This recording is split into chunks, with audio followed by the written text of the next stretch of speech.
Este é o Toadcast Ciência, episódios curtinhos com seu time de ciência favorito. Hoje com Matheus Gonçalves, Caio Gomes e André Souza. Oi pessoal, eu sou o Toad. Eu sou o Caio Gomes. E eu sou o André Souza. E você tá ouvindo mais um Toadcast Ciência.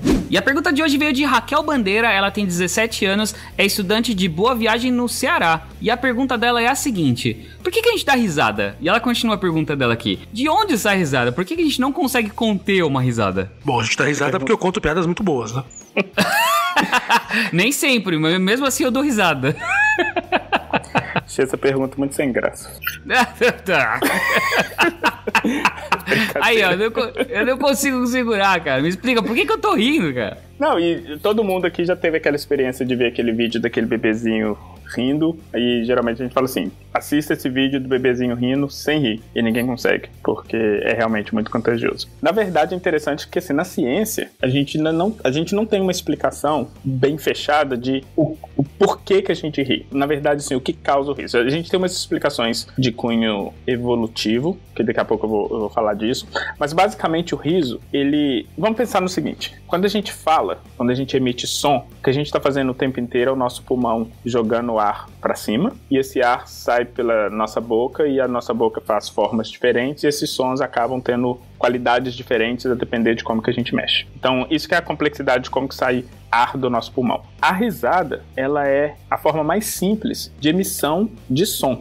Se a gente pensar no nosso pulmão como um instrumento muito sofisticado de soltar sons, a risada é como se fosse aquelas cornetinhas que você só aperta assim, sai um pum. É isso. Então a risada nada mais é do que essa emissão de pum. Essa emissão simples de som. E uma coisa importante da gente falar é que a risada, ela tem um cunho comunicativo e ela tem um caráter de criação de laços. Por exemplo, tem um pesquisador chamado Robert Provine. Ele é o pesquisador mais reconhecido nessa área de estudar por que a gente ri ou de onde que vem a risada. E ele fez um estudo, por exemplo, que ele mostra que a gente tem uma probabilidade de 30 vezes maior de rir quando a gente está com outras pessoas, quando a gente quer comunicar alguma coisa com outra pessoa, quando a gente quer mostrar para uma outra pessoa que a gente entendeu o que ela falou, quando a gente quer mostrar, por exemplo, para outra pessoa que a gente gosta dela, por exemplo. Agora, por que a gente não consegue conter risada? Primeiro, porque risada é algo inconsciente. E, vai parecer uma coisa louca, a gente não consegue forçar uma risada. A gente consegue forçar o som de como uma risada acontece. Mas a risada espontânea, a gente não consegue fingir isso. Eu não consigo virar para alguém e falar assim: ri aí agora. E a pessoa começa a rir espontaneamente. Isso a gente não consegue fazer justamente porque tem esse caráter evolutivo de a gente solta esses sons de forma muito inconsciente como uma forma de criar um laço com aquelas pessoas que estão em volta da gente. E uma coisa que é interessante, todo mundo aí já deve ter rido sozinho de alguma coisa, mas geralmente a probabilidade de você rir sozinho, ela é muito menor do que de você rir com uma outra pessoa.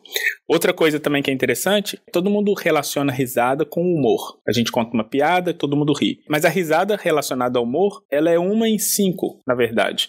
1 em 5 risadas que a gente dá no dia é relacionado com alguma coisa de humor, e geralmente quem ri é a pessoa que conta a coisa engraçada. Esse estudo, por exemplo, que o Robert Provine fez, ele mostrou que, por exemplo, as pessoas riem com coisas simples do tipo, às vezes alguém pergunta a hora, a pessoa dá uma risada e responde a hora. Às vezes a pessoa pergunta assim: você tem um elástico? Aí a pessoa vai dar uma risada. Então ela tem esse caráter mesmo de social. Caráter muito social. E outra coisa interessante, a gente não é a única espécie que ri. Primatas riem também, até ratos riem. Inclusive, eu não sei se a gente pode linkar. Peraí, calma. Você tá falando aqui um rato da risada? Sim, inclusive eu vou deixar o link. Você não viu o Ratatouille, não? Inclusive eu vou deixar o link. Quem conhece aquele podcast chamado Radiolab, eles conseguiram captar a risada de um rato, enquanto o pesquisador fazia cosquinhas na barriga dele. E o desafio vai ser agora assistir esse vídeo do ratinho dando risada sem rir. Sem rir. Mas, André, eu discordo que você falou que não é fácil fazer uma pessoa mandar uma pessoa rir. Quer ver, ó? Toad, ri. Faz comigo, velho. Eu não tô rindo porque você mandou rir, eu tô rindo do absurdo da situação, pô. Como a gente tinha falado no programa anterior, a ciência mudou de opinião, tá vendo? Rápido assim. Ai, meu Deus do céu. Tô dizendo, viu?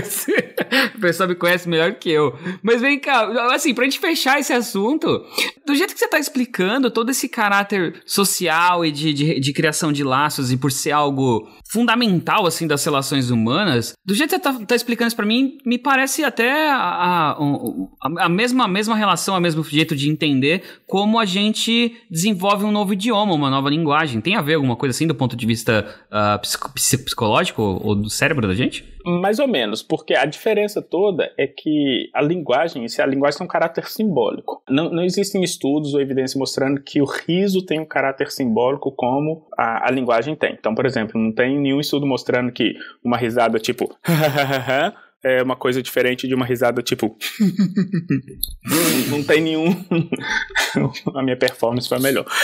Não tem nenhum estudo mostrando que esses diferentes tipos vai ter uma característica simbólica diferente. No entanto, a ideia evolutiva que se tem é de que no início, de quando a espécie humana começou a viver em grupo, eles precisavam se comunicar de alguma forma, e uma forma mais simples de emitir sons é isso. Inclusive, esses sons que a gente vê característicos de homens das cavernas, por exemplo, é o mesmo movimento no pulmão que a gente tem quando a gente ri.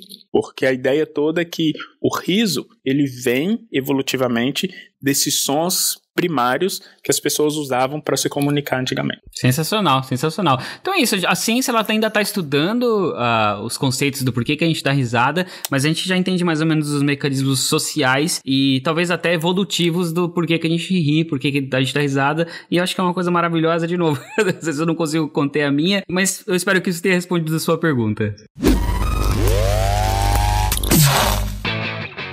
E é isso aí, chega ao fim mais um Toadcast Ciência. Se você gostou das respostas, da explicação, se você tem alguma pergunta ainda sobre esse tema, manda um feedback pra gente. No Twitter eu sou @ToadGeek. E eu sou o @Caio C. Gomes. E sabe aquela pergunta sobre ciência que você sempre teve, ou aquela pulguinha atrás da orelha que nunca ninguém conseguiu te responder, ou que talvez a resposta não tenha sido didática o suficiente? Então, manda um e-mail pra gente lá no toadcast@toad.com.br e coloca no título do e-mail, Toadcast Ciência. Outra coisa muito importante, sério, não se esqueça de compartilhar esse episódio com todo mundo que você conhece que gosta de ciência ou que gosta desse assunto que a gente conversou hoje, porque assim você ajuda a compartilhar todo esse tipo de conhecimento, certo? Não custa nada, a gente conta com vocês, beleza? Então vai lá, manda ver. Valeu, galera, até a próxima. Um abraço. Tchau. A gente se fala no próximo episódio. Abraço.